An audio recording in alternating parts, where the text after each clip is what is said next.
Katanya sih targetnya perak. Target perak aja dengan tim begini menurut gue bener-bener ngaco. Ini mah boro-boro perak. Meskipun timnas Indonesia U23 berhasil menang lawan Myanmar, tapi bahkan kita tidak bisa lolos grup. Ho ho. Piala Dunia gagal. Piala Asia U23 gagal. SEA Games gagal. Lu makan tuh karma pakai nasi, lu makan.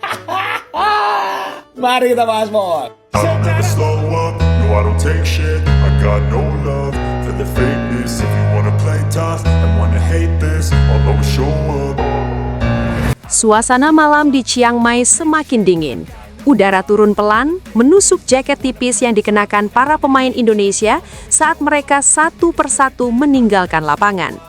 Kamera televisi menyorot Stadion 700 Anniversary dari kejauhan. Lampu-lampu raksasa yang sejak sore menyala terang, kini mulai dipadamkan. Satu demi satu, perlahan. Seperti harapan publik Indonesia yang ikut diredupkan malam itu. Tidak ada pesta, tidak ada selebrasi, tidak ada pelukan bahagia. Yang terdengar hanya langkah kaki berat, suara sepatu menyentuh lantai lorong stadion, dan helaan nafas yang tertahan. Lorong itu terasa panjang, penuh debu, penuh keringat, penuh penyesalan, dan mungkin penuh amarah. Bukan pada lawan, tapi pada diri sendiri. Di tribun, beberapa supporter Indonesia masih duduk diam, tidak beranjak, tidak berteriak, tidak pula mencaci. Mereka menatap lapangan kosong dengan pandangan hampa. Bukan karena mereka tak cinta, justru karena terlalu cinta.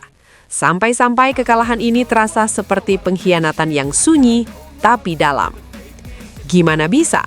Tim yang datang sebagai juara bertahan, tim yang sejak awal digembar-gemborkan sebagai unggulan, tim yang katanya sudah matang, siap, dan tinggal gas, tapi justru kandas di fase grup. Bahkan setelah menang 3-1 atas Myanmar. Iya, Indonesia memang menang 3-1. Secara angka terlihat meyakinkan, tapi kemenangan itu seperti hujan sebentar di tengah padang pasir. Datang terlambat, tidak menyegarkan, tidak mengubah apapun. Karena nasib sudah ditentukan jauh sebelum peluit akhir dibunyikan. Malam itu Indonesia resmi tersingkir, gagal lolos ke semifinal SEA Games, dan bangsa ini menyaksikan salah satu episode paling absurd, bahkan mungkin paling memalukan dalam sejarah perjalanan timnas usia muda. Kamera kembali menangkap satu sosok yang paling emosional, Ivar Jenner. Kepalanya tertunduk, rahangnya mengeras, tangannya mengekal. Ia berjalan cepat, memalingkan wajah dari kamera, seolah tak sanggup menatap jutaan pasang mata yang kecewa di tanah air.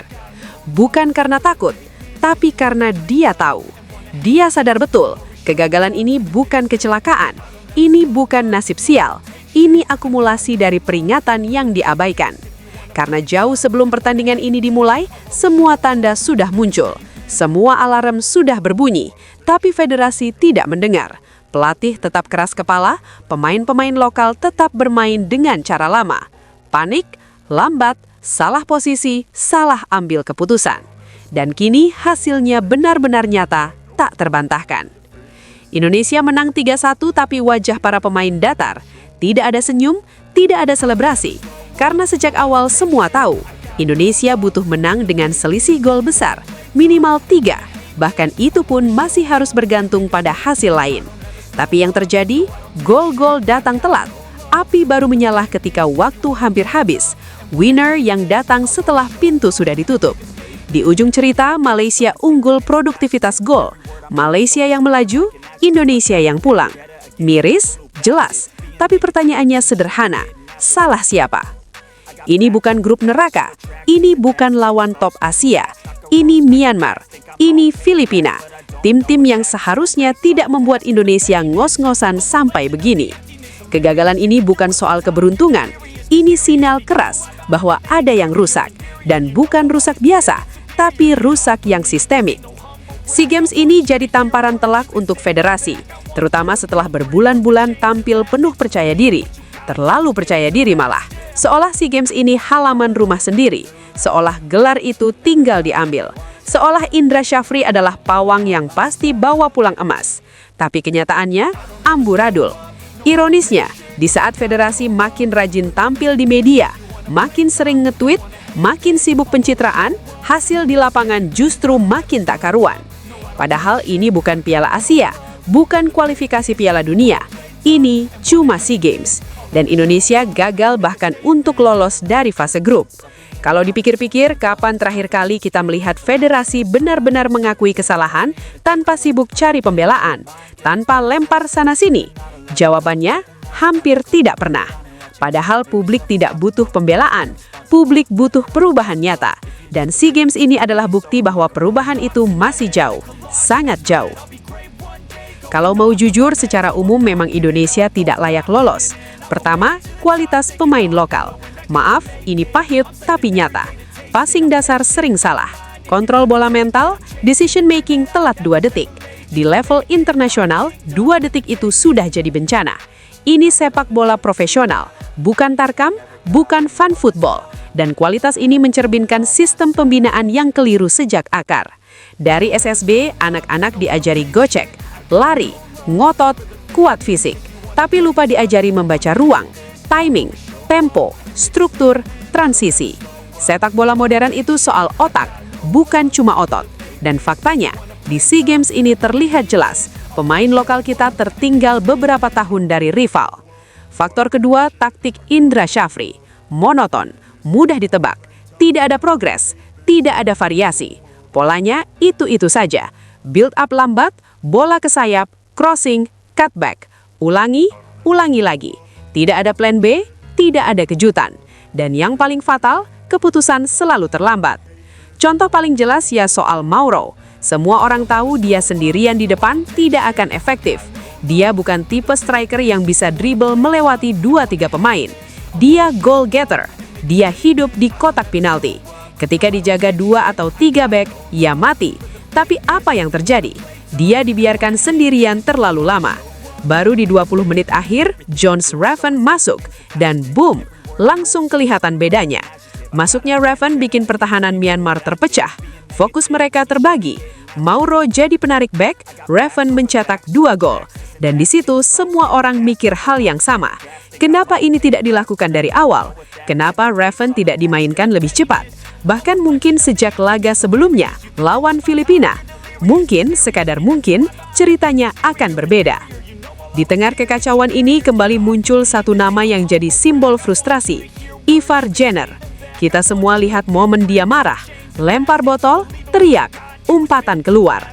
Setelah laga Myanmar, wajahnya kosong, lelah, dan menurut laporan terdekat, terjadi adu argumen panas antara Ivar dan pelatih di area yang tak terkangkap kamera.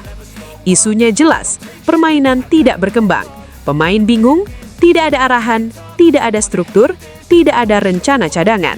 Ivar yang terbiasa bermain dalam sistem sepak bola modern, baik di klub maupun timnas senior, muak melihat kekacauan ini dari dekat.